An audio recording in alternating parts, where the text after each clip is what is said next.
Hi guys and welcome back. So today I'm going to be showing you how to make this Mandarin and white chocolate no-bake cheesecake. Let's begin. To start on the recipe, you'll want to make the base. So grab yourself a food processor and into it place all of your digestive biscuits and blitz them up until they have reached a breadcrumb or sandy consistency. That's all you're looking to achieve, something similar to this. It should just be the crumbs instead of a whole biscuit. Then add in your melted butter and mix that until it's fully coated. The mixture should look like wet sand, as you can tell here. You can then place that into the bottom of a 9-inch cake tin which has been lined with some parchment paper, and just get as much of that mixture in there as possible. Spread it out and level it out and then compress it down so the base is all compact, and it should be pretty smooth, give or take, Just make sure it's all level as can possibly be. To make the cheesecake filling, you'll want to grab yourself a mixing bowl, and into the mixing bowl place all of your full fat cream cheese followed by the white chocolate spread and your vanilla extract, and beat everything together until it's fully combined.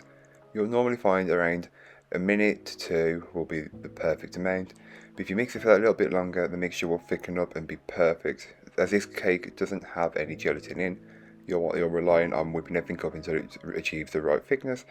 Once that's done, you can then add in the double cream, pouring it in as it whisks along. Once you've done that, we just keep whisking until it's thick enough to hold its own shape. You will notice that it goes from quite liquidy looking to quite thick, and it'll happen very quickly, so please keep your eye on it, otherwise you'll overbeat the mixture and it'll be very unpleasant in the mouthfeel. But then before you go ahead and add it straight to your tin, you'll want to add in the Mandarin, and I'm just using tinned as I couldn't find any fresh. You can then transfer that into your cheese on top of your base, and then just spread it out and level it out as best as you possibly can. It's really easy if you use one of these small offset or cranked pallet knives. Chill in the fridge until you need it later on.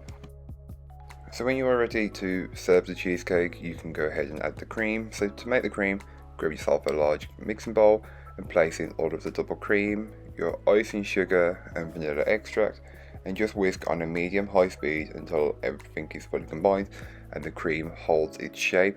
Being careful not to over whisk at this stage, otherwise it will have a very unpleasant mouthfeel and will feel weird when you're eating it. Transfer the cream into a piping bag fitted with a nozzle of your choice, and then you can go ahead and put that in the fridge just while you cut up the cheesecake. So you can cut your cheesecake into as many portions or as few portions as you'd like.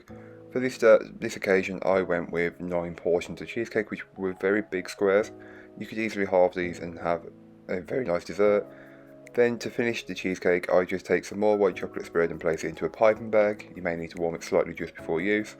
Then just drizzle it over the top so it's got more of a striped effect on top. As you can tell, you can see the Mandarin, but you can't see the white chocolate, so I thought add more white chocolate just so you can see it. On top of the white chocolate drizzle, you'll want to pipe some cream. And then, this is all optional of course, but I went and grated some white chocolate on top of that, and then just zested 1 orange over the top, just so you've got that little bit more bite from the orange.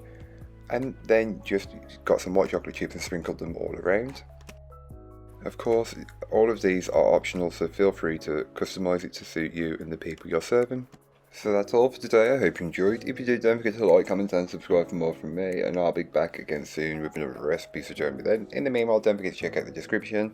There'll be a link to this recipe, a link to my blog, and links to all of my social media, so don't forget to go and follow me over on there, as I am trying to be a little more active during December. But that's all for today. I hope you enjoyed. Bye guys.